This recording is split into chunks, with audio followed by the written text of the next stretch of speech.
my first session. You're going to have to tolerate me for another one later on in March. Today, we're actually going to start talking about the anatomy of the brain in terms of anatomy, cortical anatomy, subcortical anatomy, and study from the two lobes, the frontal lobes and the parietal lobe. There are obviously two more, well, I would say 2.5 at least, and we'll see that.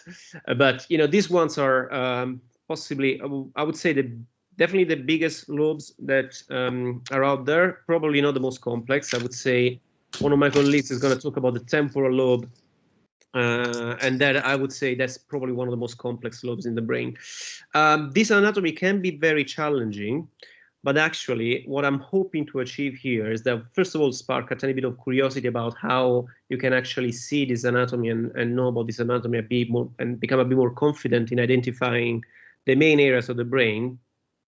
And also, what I'll try to show you is that actually, of all the areas of the intracranial compartment, this anatomy is possibly the easiest to actually study without having the need to go to the anatomical lab. And why is that? Because we have scans of our patients, and if you actually start looking at the scans carefully, you can see this anatomy very well without having to dissect a cadaveric brain, which I would still recommend anyway, because, you know, cadaveric dissection, in my opinion, is super important to actually understand anatomy.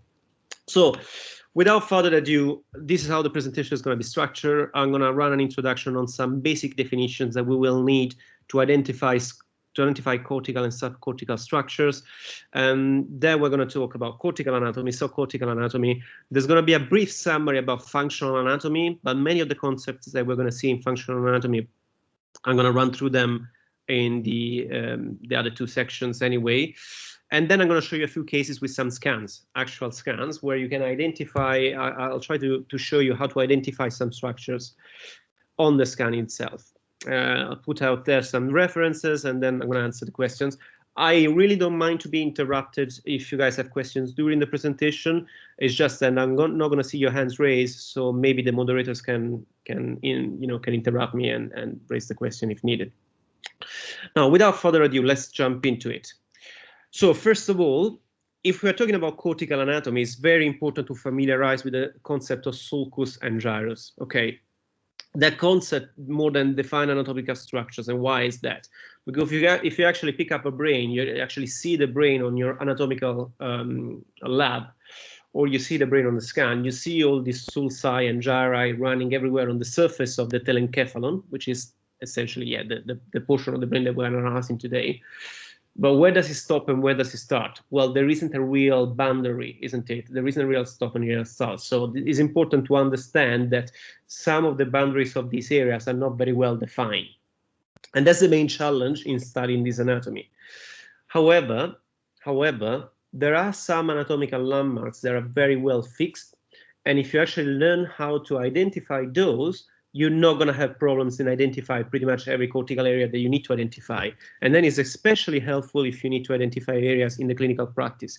If you're a stroke physician, a neurosurgeon, a neurologist, or a radiologist. There is high anatomical variation, but as I said, there are some landmarks that are pretty fixed. And it's actually very unusual not to see these landmarks on pretty much every patient, and we're going to see them.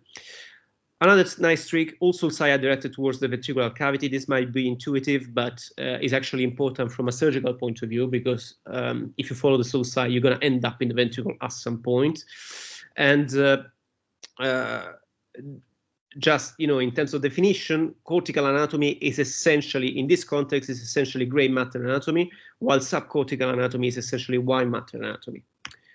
Now, let's talk about cortical anatomy and the morphology of cortical anatomy. Now, look at this model here. I mean, it's a very basic scheme of the brain, but actually it's one of the best I found online. Why? Well, because this particular scheme shows pretty much every sulcus and every gyrus as it is on the lateral surface of the brain. The problem is that on a scheme like this, it's very easy, obviously, to see pretty much everything. But if you actually go into the real brain, where are the structure that we're seeing on the previous scheme? it's actually much more difficult to identify them. And that's why this anatomy might sound challenging, but as we're going to see, it's actually way easier to identify this structure than it sounds like. So just coming back to this very simple scheme, we have 4 lobes of the brain. I argue there are actually 5. So you have a frontal lobe, okay. We have a parietal lobe, okay. We have an occipital lobe, okay. And we got a temporal lobe, fine. Actually, there's an area that is covered by cortex, by all means, like by 6-layer cortex, or specifically there are some areas of spinal cortex on it, but in my estimation is another lobe by all means, which is the insula. And the insula is hidden deep inside the sylvian fissure, which we're going to see. Why I'm showing you this? Because as a starting point, let's remember the frontal lobe is divided in a superior, middle, and inferior frontal gyrus. And there's a posterior gyrus, which is vertical, perpendicular to the other ones, which is the precentral gyrus. There's a central sulcus separating the frontal lobe from the parietal lobe. And on the parietal lobe, you get a superior parietal lobule and an inferior parietal lobule, separated by another sulcus here, which we're going to see in a moment. And then you get a vertical sulcus, which is the post-central gyrus.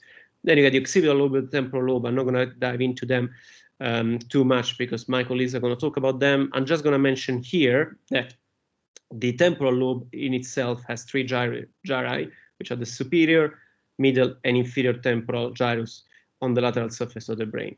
Now, how do we identify this on the actual brain? So, first of all, let's start with another definition before we jump into this. So, brain is a 3-dimensional object, so you need to imagine that every 3-dimensional object has actually 6 faces, 6 areas, 6 surfaces. Okay, so we're gonna analyze these surfaces one by one.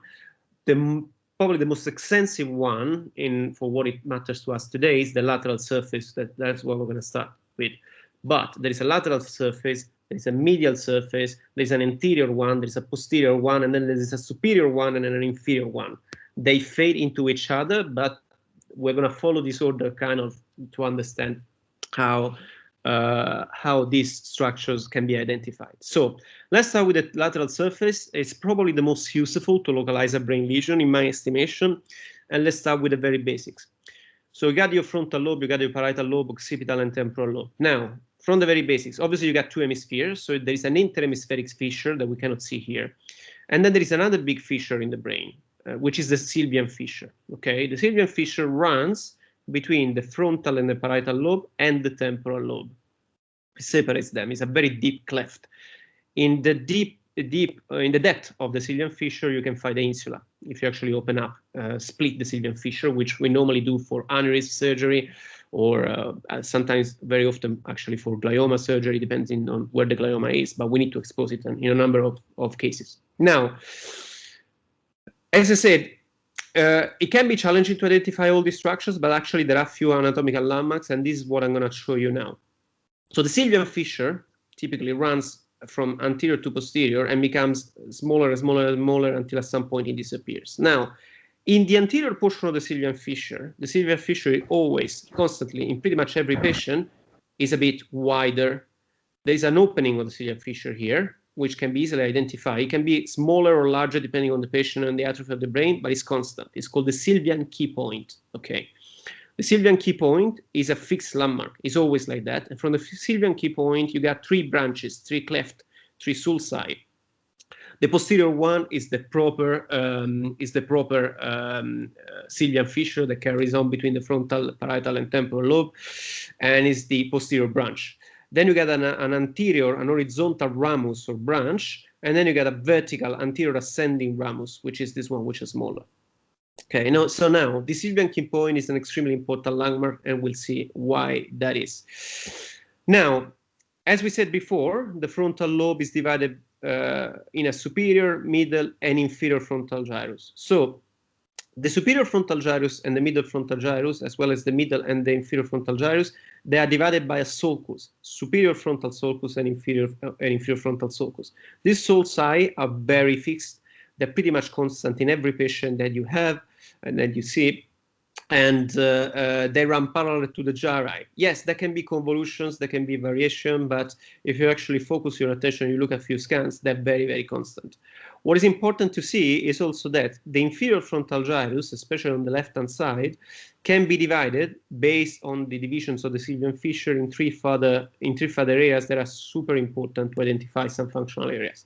These further areas are located here, just above the Sylvian key point. So as we said, there is an anterior horizontal ramus or branch that divides the inferior frontal gyrus in two portions. There's a portion resting on the orbit, which is called the pars orbitalis, because it goes on the orbit.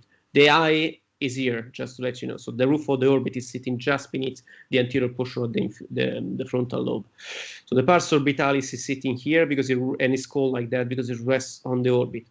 Then behind this anterior ascending anterior horizontal ramus, you got this triangular shape area, which is called the pars triangularis. And you can tell, and you can quite easily tell why it's called pars triangularis, because it looks like a triangle, and very often there is also a tiny sulcus going into it. And then posterior to the anterior ascending ramus, you get the most variable portion of the inferior frontal gyrus, which is U-shaped, and it's called the pars opercularis. Okay, it's U-shaped. Sometimes there can be a double branch posteriorly of this gyrus. The pars opercularis is connected to this gyrus here, and it's almost constant that the pars opercularis, the posterior portion of the pars opercularis, fades into this gyrus of the brain, which is actually the precentral gyrus. Why is this division important? Because this division allows you to localize Broca and the motor strip. So Broca areas usually sits between the pars opercularis and the pars triangularis. Another definition, another explanation about the definition, the pars opercularis is called like that because it's part of the operculum of the frontal lobe.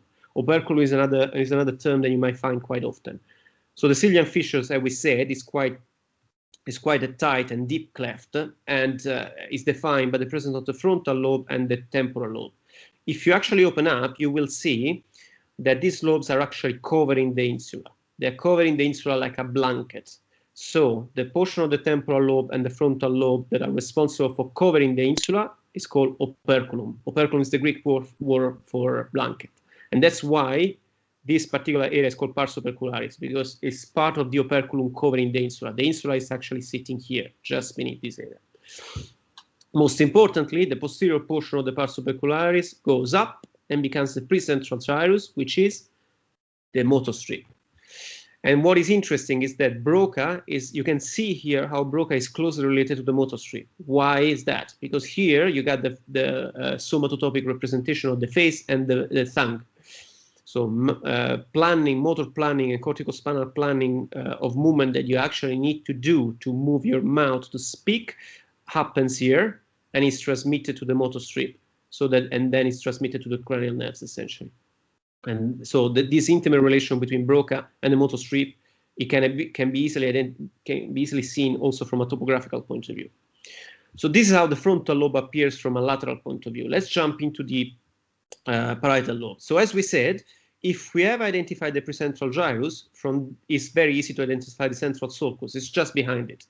If you might remember from your anatomical lectures, you get the precentral gyrus, which is the motor strip, then you get the central sulcus, and then you get the postcentral gyrus, which is the primary sensory area. Okay, so at this point, we are on to the parietal lobe. Now, the parietal lobe, in my opinion, especially from this side, is a bit easier. From a surgical perspective, it's actually very complicated. It's easy to get lost in the parietal lobe because it's essentially a flat lobe. So it's actually not that easy to identify landmarks. However, there are a few that we can see. So first thing first, as we said, so the posterior portion of the posterior branch of the Sylvian fissure enters in contact with the parietal lobe. As we said, if we identify the precentral gyrus in the frontal lobe and central sulcus, we can see the postcentral gyrus, which is the primary sensory area. There is another way to identify this area, the paracentral area essentially, so around the central sulcus, from the parietal lobe. So the parietal lobe is actually, from a topographical point of view, is quite an easy lobe to remember because it's got two lobules from this side. There's a superior parietal lobule and an inferior parietal lobule. And this is also quite fixed landmark.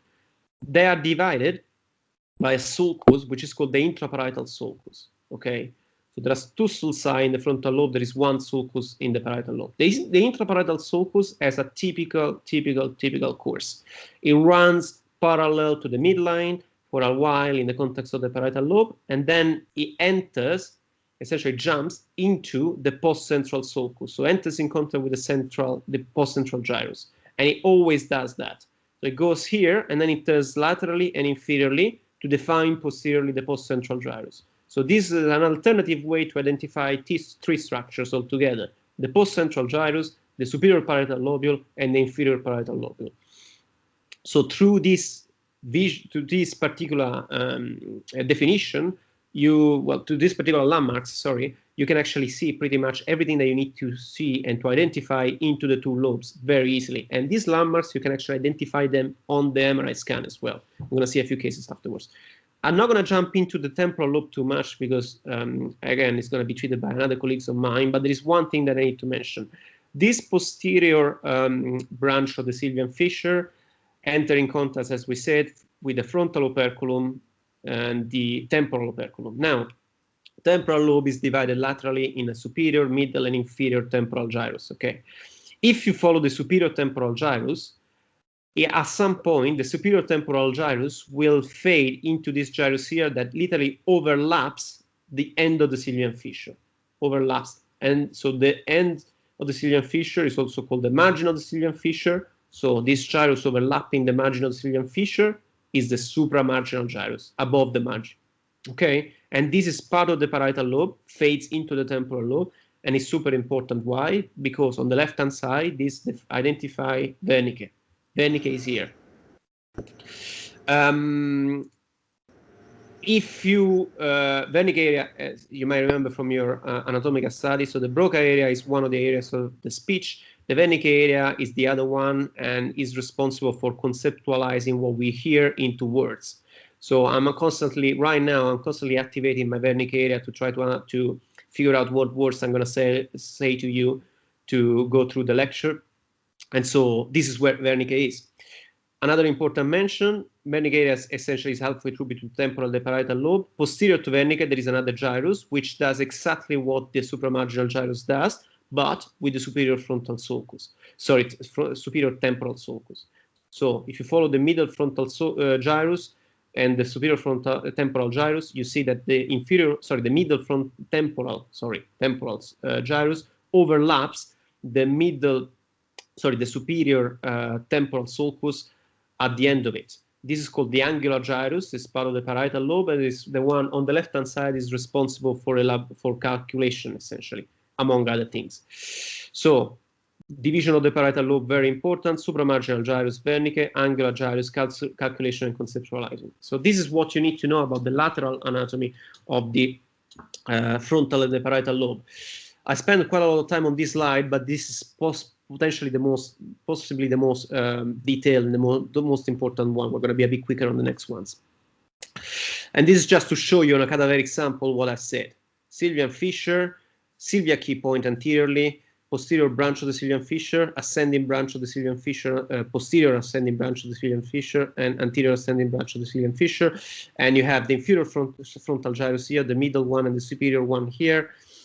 Pars orbitalis, rest on the orbits. Pars triangularis, look how triangular shape it is. And pars opercularis, U-shaped, raises up. This is the motor strip. Let's look at the parietal lobe again once more. Posterior branch of the Sylvian fissure, superior temporal gyrus, overlaps the end of the Sylvian fissure, supramarginal gyrus. Here we are, Wernicke is here. It's difficult, on this particular slide, it's difficult to see the intraparietal sulcus, but it's actually here, it's this one, and it meets with the post-central gyrus, which is here. You get the primary sensory area here. This is the central sulcus. Angular gyrus is here, overlapping on this side the end of the superior temporal sulcus. And this is just to show you a bit of anatomical variation on the top right corner of the slide. Now, let's look at the medial side. The medial side, in my opinion, is a bit easier. So the medial side of the brain, you might remember from your anatomical lecture, part of the parietal and part of the frontal lobes are seen here. You got the corpus callosum in the middle. Above the corpus callosum, you got a gyrus, which is in common with the frontal and the parietal lobe, which is a singular gyrus, okay, which is a long gyrus starting from beneath the genu of the corpus callosum, rolls around it and turns behind on the back and goes up until the end of the parietal lobe, actually, in an area called isthmus, which is in contact with the occipital lobe. Around the cingulate gyrus, there is another sulcus, which is the cingulate sulcus, all around it. So these structures are kind of concentric, one after another. Callosal sulcus, cingulate gyrus, cingulate sulcus. Now, this is when it becomes interesting. So above the cingulate sulcus, you got portion of the frontal lobe and portion of the parietal lobe. Here, it becomes a bit trickier, but quite easy actually to understand. So if you follow the fixed landmarks, you can find pretty much in every patient this situation is the same.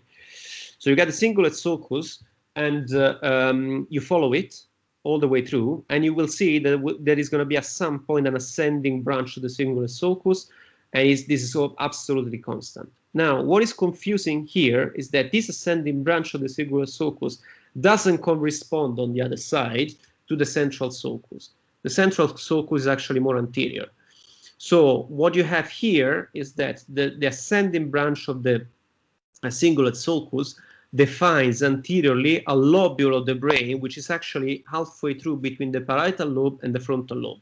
This lobule is called the paracentral lobule, and here anteriorly you got the motor strip, posteriorly you got the primary sensory area, and the central sulcus enters here and it stops at some point. So parietal lobe is actually here, frontal lobe is actually here. This paracentral lobule is important because the area of the leg is well represented here at the level of the motor cortex and at the level of the sensory cortex. Anterior to this paracentral lobule, you got a very long gyrus, which is the superior frontal gyrus. That can be seen from above as well. And then this frontal gyrus essentially fades anteriorly into the orbital gyri that are here, and the gyrus rectus, which is sitting here medial to the olfactory bulb, which we're going to see later on the vision from the bottom of the brain. And then beneath this area of the general of the corpus callosum, you got a bit of a more detailed division that we're going to see in the next slide, I think, of essentially a gyrus, which is called the paraterminal gyrus and the paraolfactory gyrus. But I'm going to show you a bit better this in the next slide. Coming back to the parietal lobe, if we go posteriorly to the ascending ramus of the cingulate sulcus, you got an area which is called the precuneus. This corresponds essentially to the superior parietal lobule medially. And then after the precuneus, you got another sulcus, which is the parieto-occipital sulcus, divides the precuneus from the cuneus. This area is called cuneus, and this area is in front of the cuneus. That's why it's called precuneus. It's called cuneus because it looks like a wedge. That's it. That's the only reason why it's called like that. And this is called precuneus because it sits in front of it. That's it. Easy to remember.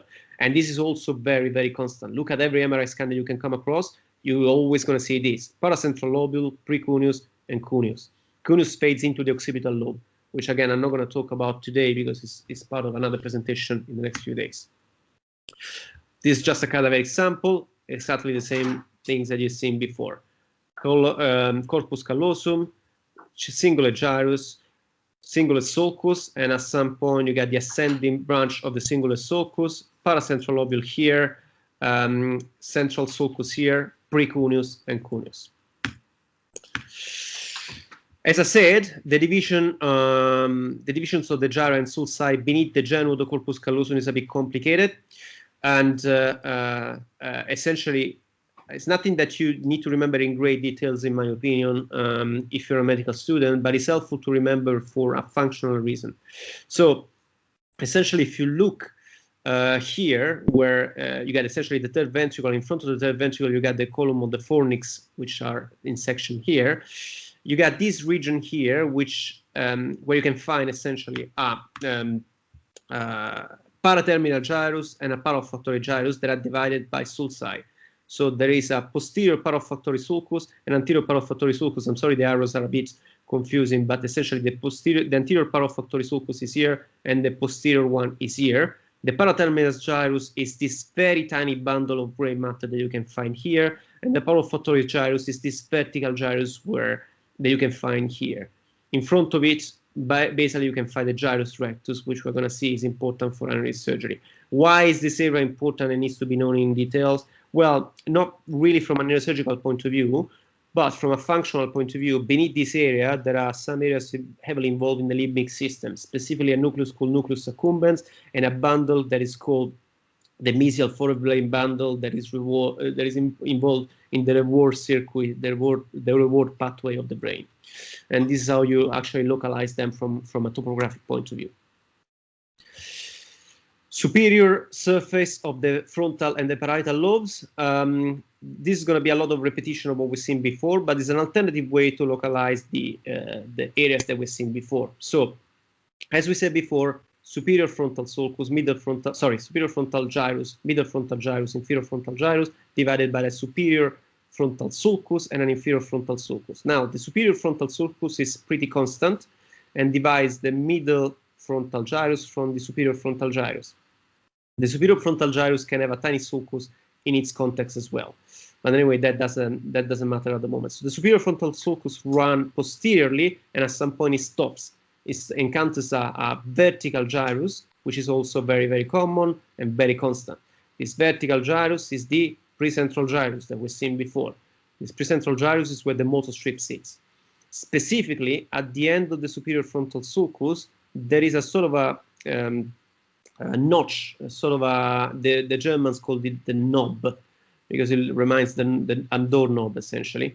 More properly, many of the textbooks you're going to find this called as omega, which is essentially the area of the motor strip that represents the hand, and it's also quite constant because it looks like an omega, the omega letter in the Greek alphabet essentially.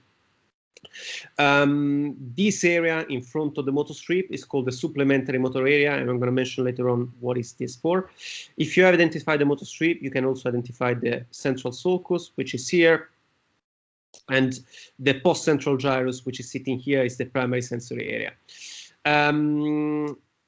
One thing that I wanted to point out, so the omega on this side is here, the omega on this side is possibly here. Sometimes the motor strip can be double. There can be anatomical variation, and this is a picture done by Rhannon.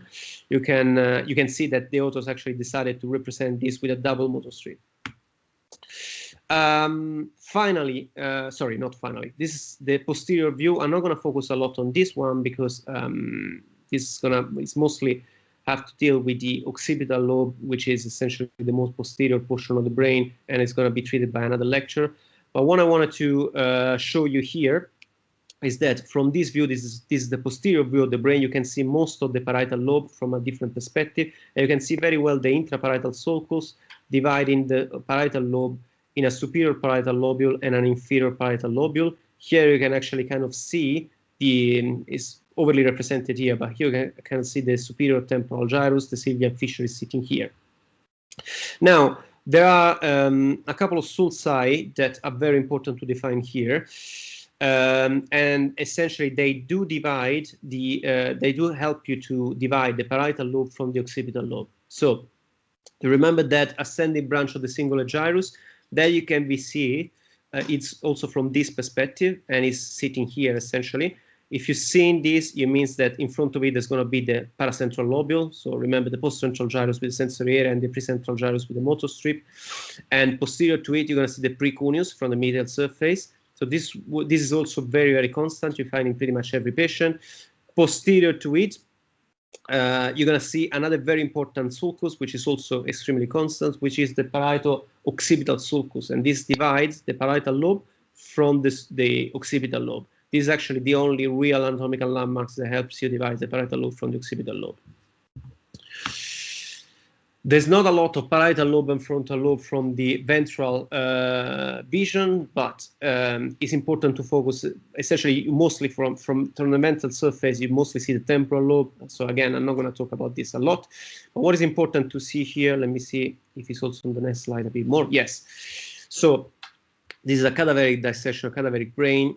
So if you look at the frontal lobe, the exposed portion of the frontal lobe from the bottom, essentially from the bottom of the brain, what you see is the portion of the frontal lobe resting on the orbit. This one is probably the easiest one to remember because it's just, there is a single sulcus, which is very complex if you want in shape, but essentially it's just one sulcus branching in every direction that divides this portion, this orbital portion of the frontal lobe in 4 quadrants. So you got a bit of a compass here. So you got the orbital sulcus, which is the main one, and that divides in 4 quadrants the orbital gyrus. So you got an anterior orbital gyrus, you got a medial orbital gyrus, posterior orbital gyrus, and a lateral orbital gyrus. Medial to the medial orbital gyrus, you got the olfactory bulb that enters the ethmoid bone. Medial to it, you got the gyrus rectus. Now, to put things in perspective, as you can see from on the right-hand side of this slide, this is the olfactory bulb. We're a bit more posterior here. This is the optic chiasm. Here is where you can find the anterior cerebral complex that Samir was talking about in the previous lecture. So if we, from a surgical point of view, for whoever is interested, anytime that we need to access an aneurysm of this area, sometimes the aneurysm can be well hidden from by the gyrus rectus because it's halfway through our view. And so sometimes we're actually forced to retract the gyrus rectus, and in extreme cases, even to resect it. Thanks God, from a functional point of view, this actually doesn't really change much. We're going to see later on what essentially is represented at the level of the frontal lobe in this area. A final slide that is a bit of a, I mean, it's not really, doesn't really have to deal with the frontal lobes or the temporal lobes, but I thought it was important to actually specify this at this point, because first of all, it's going to be helpful for you guys to actually localize many of the structures that we talk about now, and we're going to talk about more. My colleagues are going to talk about more in the next few sessions. And second, because it helps you actually have an idea where these structures are sitting. So if you open the Sylvian fissure, this is a section seen from above. If you open the Sylvian fissure, as we're going to see in a moment, we're going to see the insula. Now, the insula is literally the entry gate of what is called the central core of the brain. So the central core of the brain is literally the central portion of the brain from a topographical point of view, and from an anatomical point of view, correspond to the diencephalon. So the basal ganglia can be found here. The anterior limit of the insula and the posterior limit of the insula, which are defined by a sulcus that goes all around the insula, which is called the circular sulcus, they correspond to the anterior limit of the basal ganglia and the posterior limit of the basal ganglia. And in fact, if you follow this all the way, all along, you're going to see, you're going to actually enter the frontal horn and the occipital horn of the lateral ventricles, which are running medially to the basal ganglia. So it's just to give you an idea of how all these regions are related to each other. Final mention to the insula that we mentioned before. Now, some people would think that would define the insula as part of the frontal lobe. I tend to disagree, because from a functional, cytoarchitectonic and practical point of view, the insula is kind of a lobe, a separated lobe per se. As we said, if we open up the Sylvian fissure, that's where the insula is going to sit. It's partially covered by the temporal lobe, temporal operculum, and by the frontal lobe, which is this area of the frontal lobe covering the insula can be generally called the frontal operculum. The insula is triangular shape. So there's a big line here and another couple of lines here, and there is an apex of the insula, the apex of the triangle, which is here, which is called the limen insulae. So the limits of the insula from the Latin word. Why is this interesting and why is this important? Because the main branches of the middle cerebral artery that Samir was talking about in the earlier lecture are actually running here, just in front of this tiny apex of the insula, which is called the limen insulae. It's also important because in the depth of the limen insulae, as you can see here, there is a bundle of white matter running, which is called the uncinate fasciculus. We're going to see it in a moment. The insula, from an anatomical point of view, is actually quite easy to remember. There are some long gyri posteriorly and the short gyri anteriorly, and is completely covered by branches of the middle cerebral artery. They runs up. They make a U-turn on the top of the insula, and then they all run around the frontal operculum and the parietal operculum, and then eventually end up in the cortex. What is also interesting to know is that the short gyri and long gyri are separated by a central sulcus of the insula that is kind of anatomical continuity with the central sulcus, which defines the premotor, so the motor cortex and the primary sensory cortex. This slide is just to show you that if we keep dissecting the layers beneath the insula, you actually end up in the extreme capsule and eventually in the putamen, which is sitting behind it. So this is the central core of the brain that I mentioned earlier on. Let's move to the white matter anatomy. So what we described so far is the cortical anatomy, but The frontal lobe and the parietal lobe have also a lot of anatomy in that depth. Now, the white matter anatomy is extremely challenging to identify. Why is that? Well, for technical reasons so far, we hope that we're going to improve this in the years to come. But essentially, these bundles of white matter, they're very difficult to identify from a radiological perspective. They're extremely difficult to identify from a surgical perspective. It's like diving into a sort of a jelly material that there isn't really any anatomical landmark that you can see.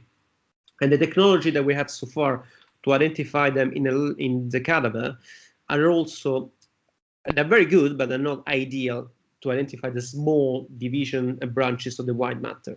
We are in a relatively early stage in terms of studying the anatomy of the white matter bundles.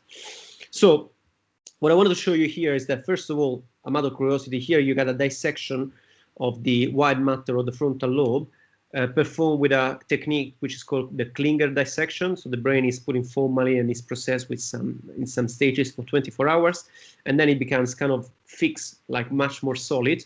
And you can dissect it by actually using a blunt instrument to actually scalpel the gray matter away, and you have the exposure of the fibers. These are the fibers of the corona radiata, and these are the fibers crossing the basal ganglia. Specifically, this is the head of the caudate nucleus, and you can see from this dissection why the striatum is called striatum, because there are boundaries of the white matter crossing the striatum in pretty much in consistent direction, and giving it the typical appearance of like a striate, like a succession of stripes, one after another, intertwined with gray matter. Now, white matter bundles can be divided, classified in association pathways. They connect areas of the same hemisphere. Commissural pathways, they connect areas of different hemispheres. And projection pathways, they connect essentially the brain with the rest of the nervous system, specifically the basal ganglia, the brainstem, and then the spinal cord. The main commissural pathway that you might remember is the corpus callosum. There are a couple of two more, the anterior commissure and the posterior commissure. The hippocampal commissure is also mentioned in some books. Some authors argue they don't exist. Association fiber, the smallest one are the association fiber between one gyrus and another. But then you're going to see there is also superior and inferior frontal, occipital frontal, or fronto-occipital fasciculus. There's a arcuate fasciculus, which is very important. Uncinate that we mentioned before, we're going to see a bit better now. And then you got, of course, the fimbria fornix, and you got a big fasciculus, which is just beneath the cingulate gyrus. Projection pathways, the main one is the internal capsule, as you might remember. That is part of the corona radiata, which is the big bundle connecting the brain with the telencephalon with the diencephalon. But of course, you have the thalamocortical radiation, which is actually part of the corona radiata, and the optic radiation. Very quickly, so the superior longitudinal fasciculus is a big bundle that runs in the depth of the frontal and the parietal lobe and connects essentially the frontal lobe with the occipital lobe. It is in itself divided in two bundles. A superior dorsal and in three bundles, a superior dorsal, a middle one, and an inferior one. Most of these bundles are responsible, they are extremely complex. So this is the thing, like in most books, you will find that the functions of these bundles are very vague. The reason for that is because, as you can imagine, the cortical areas, thanks to localization theory, they've been very well defined, but the white matter tracts, they match together in these massive bundles doing a number of things. They're encoding for a number of functions. So the functions they're going to find in the books are usually pretty vague. But essentially, the main function of the superior longitudinal fasciculus is to convey information about the space and the orientation in space to the frontal lobe, so that can be processed on a conscious level, and decision can be made by the brain about what to do and how to move accordingly to space and to the position of the body in space. I'm going to be very quick on this because actually it doesn't concern the frontal lobe or the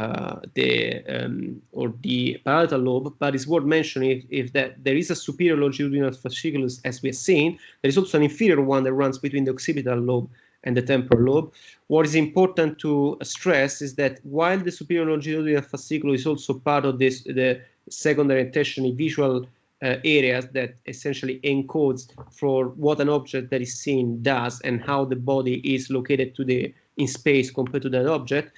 This is actually, this pathway encodes for the morphological, the surface characteristic of that object. So these two pathways are defined as the sorry for that, the why in a way, so what does it do, and what it is essentially. If you look at the, I'm sure in the lectures that we're going to give you the next few days, they're going to stress this point, but essentially these are all pathways responsible for visual processing. That's the point I wanted to stress, and this is especially important for object recognition. Another extremely important structure is the arcuate fasciculus. Now, this is responsible mostly for language processing, and it is shaped in a way that kind of gives you an idea of how the body actually receive information through the language, process the information through the language, and gives this information to the frontal lobe to finally give an input to actually respond back.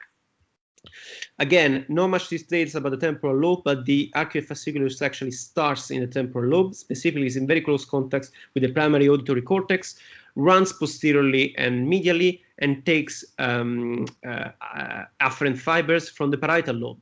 So this is the area that is very intimately connected with Wernicke area, and here's where essentially the arcuate fasciculus takes information about how the brain has conceptualized what has been told. A damage in the Wernicke area, in this area, can cause a clinical picture that is called receptive dysphasia, where the patient is actually able to speak fluently, but doesn't make any sense when he speaks, and is unable to understand what is being told.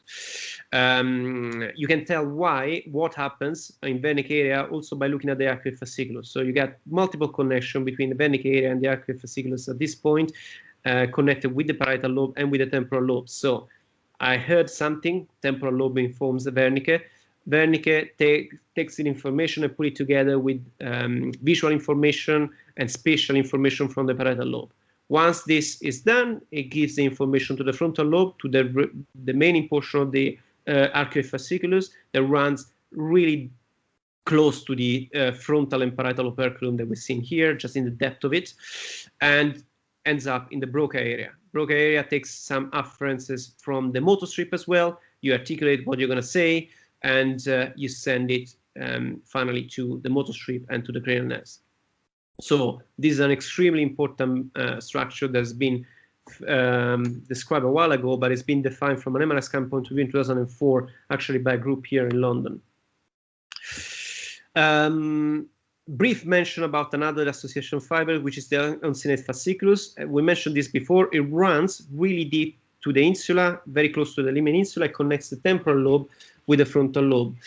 It's probably involved in olfactory pathways, and some MRI studies have shown that its morphology is actually kind of change in people with schizophrenia and with some psychiatric disorders.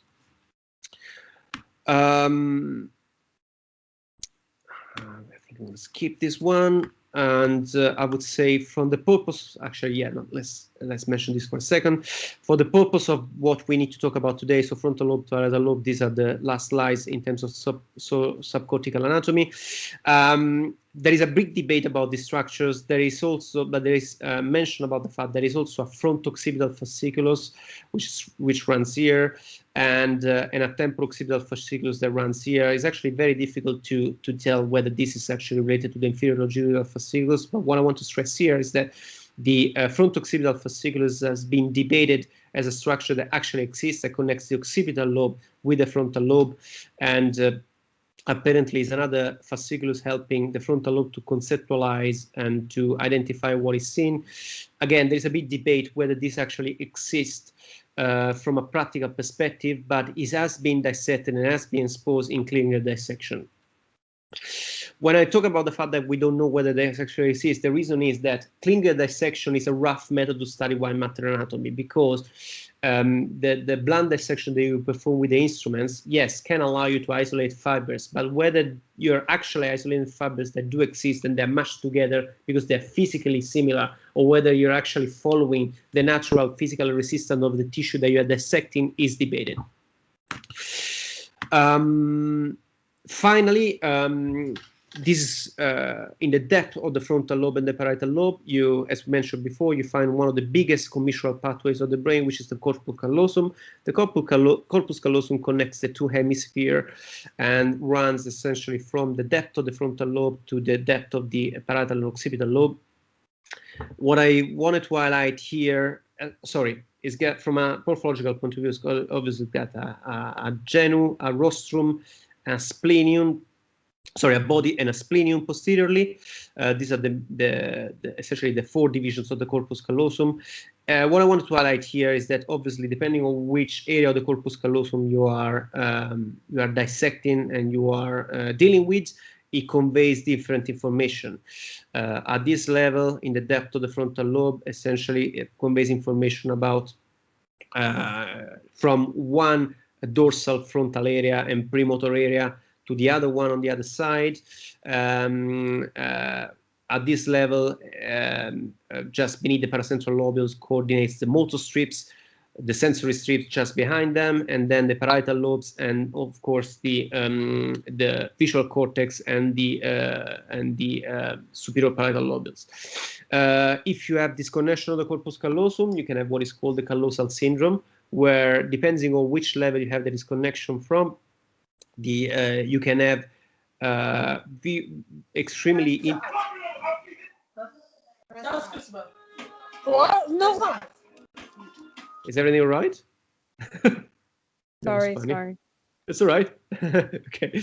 Yeah, so depending on which area you have the lesion of the corpus callosum, you can have a callosal syndrome.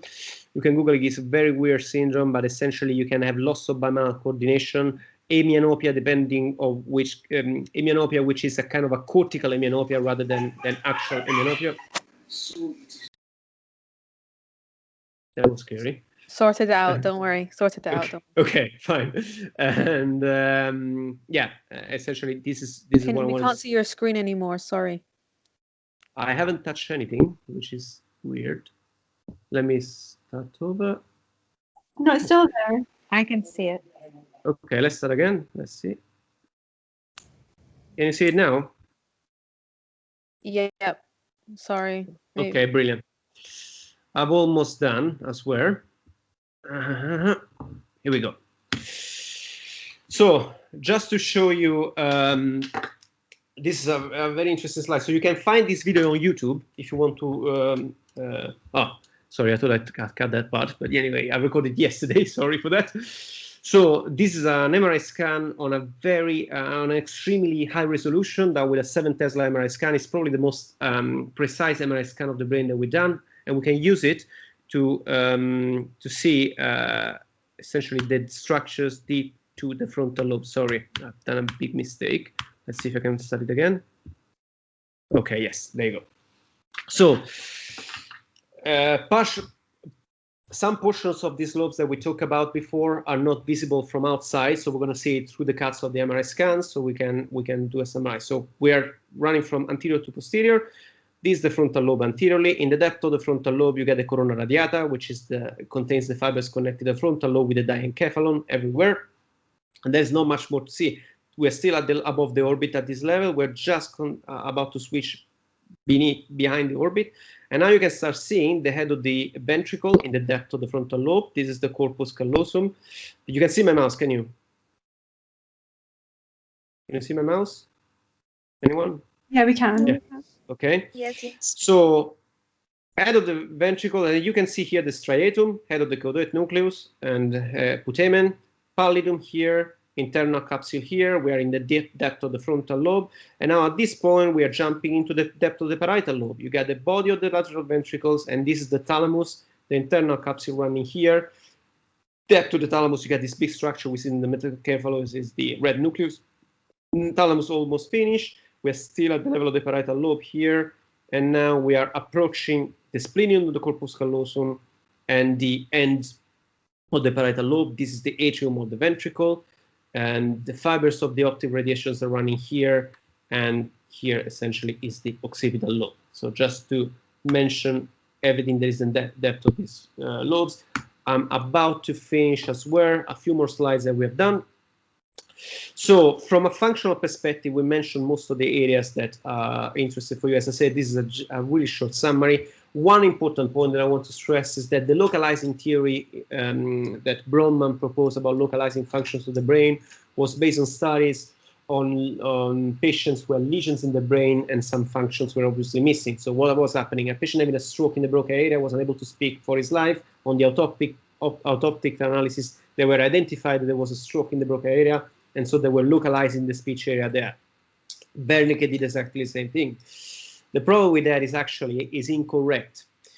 We should think about the cortex and the brain and the functions of the brain more like a concept, like a kind of a computer unit, a computer network.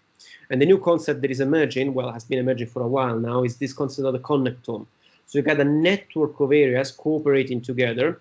In some areas specifically, you got a hub that is particularly important, and if you take out that hub, the patient is going to have a problem. Those are the so-called eloquent areas that you can localize on according to the Brodmann classification. The motor strip, the primary sensory cortex, the Broca area, the Wernicke area, the visual cortex. But the rest of the brain is not useless. It's just that the network and the connectome is much more spread out and is much more interconnected. So that's what I wanted to stress. This concept of localizing theory is quite outdated. However, from a surgical perspective, it's still useful because obviously it helps us to identify the hubs that we need to preserve when we're performing surgery on, especially on tumors, aneurysm, or whatever we're operating on. To summarize the frontal lobe functions, the motor strip is responsible for the primary motor function. In front of the motor strip, as I mentioned before earlier, is the supplementary motor area, which is responsible for planning of movement. This is sitting most often is sitting between the superior frontal gyrus and the middle frontal gyrus. And then in front of it, you got the dorsolateral prefrontal association cortex. So the supplementary motor area is here. The green one is the dorsolateral prefrontal association cortex, which is essentially also involved in planning of the movement, but more on a conceptual point of view, while the supplementary motor area is actually involved in bimanual coordination and planning of group of muscles. In fact, it's part of the extrapyramidal system. The language area on the left-hand side, on the left hemisphere, is the Broca area, which is sitting here in the inferior frontal gyrus. And then you got the frontal eye field, area 8 of Brodmann, according to the old classification, which is responsible essentially for saccadic movements on the frontal lobe. Anterior to that, you got the prefrontal cortex, which is important for cognitive performance. But this is a perfect example of a very spread out network and connectome. It's actually very unusual to see cognitive and personality performances. It's actually very unusual to see personality changes if you got a frontal pole lesion on one side only. To have that, you actually have to have a bilateral frontal lobe lesion, such as those that you see in the famous Phineas Gage case, or you used to see in frontal lobotomies when that barbaric procedure was practiced, essentially. In terms, well, the next slide is just a summary of the parietal lobe. We can talk about this now. It's actually probably a bit easier. Parietal lobe, the post-central gyrus is responsible for essentially perception, so primary sensory cortex. Posteriorly, on the left-hand side, you got association cortex responsible for calculation, speech conceptualization, and spatial discrimination, especially for limbs. While on the right-hand side, you had essentially conceptualizations of body parts and body in relationship with space. Finally, I'm going to close with very quick list of a few cases where what we have seen so far can be easily identified on an MRI scan, as I told you. So this is a case that we operated recently. So on this side, you have an MRI scan showing the superior portion of the brain. And on this side, you get the medial surface of the brain. This is a big meningioma that we've done recently. If you look at this hemisphere, this is the right hemisphere. Every scan needs to be read the other way around because you're actually looking from the bottom. So this is the right hemisphere. You can see here on the MRI scan, this is the frontal lobe, and beautifully, as described before, you get the superior frontal gyrus and the middle frontal gyrus divided by the superior frontal sulcus. It ends up here, and here you got your motor strip, beautifully seen. It's absolutely perpendicular to the motor strip. You got the superior frontal sulcus, superior frontal gyrus. Posterior to the motor strip, you got the central sulcus. Posterior to the central sulcus, you got the postcentral gyrus, primary sensory area. Say exactly the same thing on the other side. Superior frontal gyrus, superior frontal sulcus, motor strip. They meet here, motor strip, central sulcus, primary sensory area posteriorly. And this is the middle frontal sulcus. If you look at this medially, you can see all the structures that we described before. This is the parolfactory gyrus, corpus callosum, singular gyrus. You got the cingulate sulcus running here. Obviously, this is a bit squeezed by the tumor, but you can see that runs here and goes up. Goes up, and you have in front of it the paracentral lobule. This little guy here is the central sulcus. Motor strip is here. Primary sensory cortex is here. Precuneus, so superior parietal lobule is here. And here you got the occipital lobe. Another case, this is just to show you on the scan how an insular tumors appear. So here you got your frontal lobe, your temporal lobe, central core of the brain. As we said before, this is the insula on one side. This is the insula on the other side. Anterior limit of the insula, you got the frontal horn of the ventricle. Posterior limit of the insula, you got the posterior horn of the ventricle. Diencephalon, thalamus is here, putamen is here, and this is your tumor. To localize the Broca area, this is a perfect case. Sylvian fissure. Let's have a look at the. This is a case that has been operated on. This is essentially the resection cavity. Sylvian key point, posterior branch of the Sylvian fissure, ascending branch of the Sylvian fissure, and here, actually, at this level here, a bit more laterally, you can see it even better. Sylvian key point, so wide opening of the Sylvian fissure anteriorly. Sylvian fissure carries on here, and here you got the inferior frontal gyrus, portion resting on the orbis, pars opercularis, triangular shape, pars triangularis, and U-shaped pars opercularis. Sorry, pars orbitalis, pars triangularis, pars opercularis. Posterior branch of the pars opercularis, motor strip. You follow the Sylvian fissure, superior temporal gyrus overlaps the Sylvian fissure, supramarginal gyrus. Wernicke is here, Broca is here. You can actually do this exercise on your own whenever you get a second to actually look into the scans of any patient you can come across. Finally, this is just to show you how it's important on every case you see to localize the lesion to see every sequence. On this scan, it might look like this is a parietal tumor. This is actually not, because this is an axial view, but if you look at the lateral view, you can see this is your beautiful temporal lobe, this is your frontal lobe. In fact, you can see the pars triangularis here and the pars opercularis here. This patient was younger, so the brain is a bit more represented and there is no atrophy. And you can see that actually this is the Sylvian fissure, this is the lesion. This lesion is actually sitting on the temporal lobe and it's kind of approaching the supramarginal gyrus, overlapping the Sylvian fissure here. Some references where you can study this anatomy in great details. First of all, these are the links to the YouTube videos that I was mentioning before. And it's absolutely beautiful. With that first sequence, you can actually study also the diencephalon. There's going to be a lecture on that later on. And on the right-hand side, of course, you got the Rhannon atlas, which from a surgical perspective, but even for whoever is interested from this particular anatomy, there's a chapter that you can download online in PDF that is called the cerebrum, and you can study all these cortical and subcortical anatomy very well. And I think I've done. Any questions? Do you have the slide with the QR code for feedback? It's here. I was the next one. Okay, cool. Yes, I have a question. Go for it. Thank you very much first for your comprehensive lecture. You mentioned about the conductome theory. Could you please, which attracted my attention, could you please explain more about the clinical impact of this theory, and also if you know any introductory readings for us to read more about the subject would be great. Thank you very much. So in terms of introductory reading, that's a good question, actually. The only reading that comes to my mind is all the papers that a surgeon called Dufault, Hugues Dufault is a French surgeon, published about this. Is quite fixated about this, and he's published a lot of stuff about it. But if you want to drop me an email, you can leave your address to the organizer. I'm very happy to look into this and send you more references. Why is this important? Well, from a surgical perspective, and also from a conceptual point of view, it's very important. Why? Because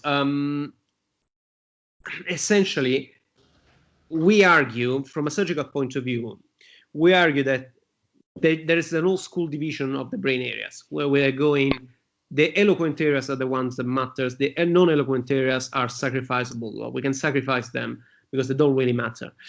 The problem is that as surgeons, we were very rough in actually running this estimation. Why do I mean that? Because, well, the eloquent area by definition is an area that if you damage from a surgical perspective, the patient is going to have a problem post-op that is likely to be permanent. Eloquent areas are motor strip, the primary sensory cortex, the Wernicke area, the Broca area, the primary visual cortex, and the diencephalon, prima shoulder brainstem, and the cerebellar nuclei. These are the main eloquent areas of the brain. What does it mean? Does it mean that I can reset the right frontal lobe without having any consequence? Well, this is the debate. This is what the debate in the past 30 years has been focused on. This is actually not entirely true. First of all, because we assess the patient only when the patient comes into the hospital, and we assess it in a very rough way. The patient is speaking, the patient is moving around, the patient can see, fine, good. We've done a good job resecting this tumor. But then actually, if you run some psychometric assessments, some of these patients will actually have problems. And they will have problems on running their daily activities, especially if they are high functioning. A typical example that I have a few years ago, actually, this was back in Italy. There was this man who used to play piano, and we resected a supplementary motor area glioma. The patient developed a supplementary motor area syndrome. So the supplementary motor area sits in front of the motor strip. And if you damage it, the patient can develop this syndrome where essentially he wakes up fine, but then in the next few days, he starts complaining about the fact that he cannot move, and then it actually becomes paralyzed on the contralateral side. And if the supplementary motor area affected is the one on the left-hand side, it can actually become mute as well. Then recovers. It takes a few weeks, but it does recover. It recovers very well. The problem with this patient is that he did recover very well. So he had this syndrome for a few days and then gradually started to recover.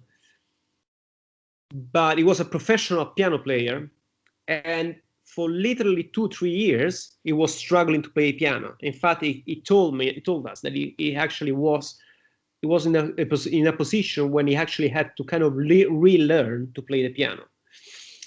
And this, so it's not that obvious if you actually look at the patient in your clinic environment and in a hospital, but actually the patient has a problem. So from a surgical perspective, the connectome point of view is helpful to actually define a bit better these higher cognitive functions that actually can be very important for patients' life. We just don't see them on our assessment because we run like a sort of a factory, unfortunately. So we need to run a rough assessment when we see the patient, and then we need to move on to the next one. From a conceptual point of view, the localizing theory is just, which is actually more important. From a conceptual point of view, the localizing theory is just plain wrong. It's not that you have a button in your brain that you press and you do something. It doesn't work like that. Even if it looks like it works like that, it doesn't. And I can give you another example. I don't want to waste too much of your time, but I can give you another example. Like if you have a patient that speaks 2 languages, you will see that all the theory about the Wernicke area and the lateralization of the brain kind of falls, because patients speaking multiple languages, they tend, especially if they speak them since they were kids, before the age of 20-25, they actually tend to have bilateral representation. And if we have to operate these patients and localize the Wernicke area, you don't have an area for English, for example, an area for French, an area for Spanish, an area for Russia. You actually have all these areas intertwined after one on top of the other, which is a strong evidence that actually the brain doesn't work like, this is there, this is there, this is there. Like it's a big hub. And finally, and I'm going to shut up in a second, finally, The best example of this is actually the highest cognitive functions, such as cognition, decision making. There are so many areas that are involved in this, and we only see a real damage when the damage is so extensive that it affects the whole network. For example, if you got frontotemporal dementia or Alzheimer's disease, you know that the network of cognition is severely damaged because the damage is at the level of both frontal lobes and the corpus callosum and the cingulate gyrus. But the fact that the damage is so extensive tells you that actually those small damages that you have in the frontal lobe when you resect a tumor or when you have a stroke, they're actually not so insignificant as it might seem. You just don't see them because they codify for stuff that we are still not able to really identify on a clinical basis. I hope this answers your questions. Sorry. Yes, Yeah. Great answer. And also, I will contact you by email for the introductory readings, if that's okay. Yeah, absolutely. You can ask Nicola my email, or I mean, if you guys want to drop me an email, is my name and surname, which you can find on the sorry, it's the initial of my name, so it's g.anichini, and at nhs.net or at imperial.ac.uk. So yeah. Yeah, sorry, Okay, the chat isn't working, but we can send out the emails when we send out the videos to people as well.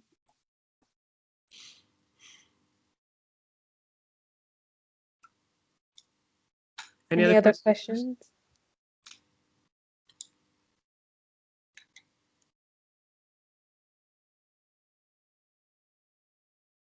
If not, please, I kindly ask you to fill in the feedback.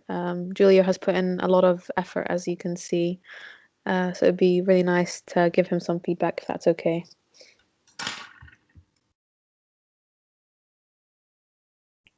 All right. Thank you very much, everyone. I hope this wasn't too boring. And yeah, nice, really nice speaking with you. Thank you very much. Scusi, Giulio. Thank you. Mi Thank you. It was sente? really interesting. Thank you. Cheers.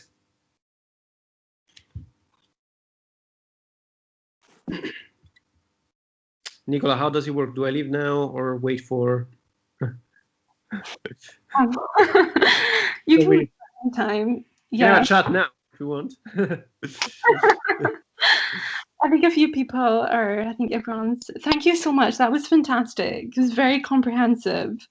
I've done my best. I didn't want to make it too, too obvious, like, the classical, anatomy, medical student anatomy book. But at the same time, I didn't want to go into too many details. I hope this wasn't too surgical, kind of. But anyway. It was really, really good. Thank you. Application. Sorry? It's very useful to know the clinical application because especially when you're looking over the anatomy, you want to understand really the reasoning as well. Yeah, I mean, the bottom line is that obviously you guys, if you're studying SS, FY1, FY2, if there is any, so in my point, from my perspective, if you are really thinking about a career in neurology or neurosurgery, I think I've told you this before, Nicola, but for everyone who's listening, still listening, you should never say something like, I mean, again, if you are any other type of doctor, that's absolutely acceptable. I would never pretend anything like that. But if you are a neurologist or neurosurgeon, in my opinion, it should never be acceptable to say this lesion is in the frontal lobe or this lesion is the parietal lobe. Well, no, you should localize it a bit better. So this tumor, this stroke is in the superior parietal lobule, or is affecting the superior parietal lobule, or is affecting, I don't know, the superior temporal gyrus. It's really important because it helps you to be precise and you can actually work out also the neurology that the patient is going to have and the problems that the patient is going to have. So yeah. Yeah, no, that's a really good point. I think I remember speaking to you about this actually, and I remember telling you Mr. Bat from Aberdeen really sort of exaggerated that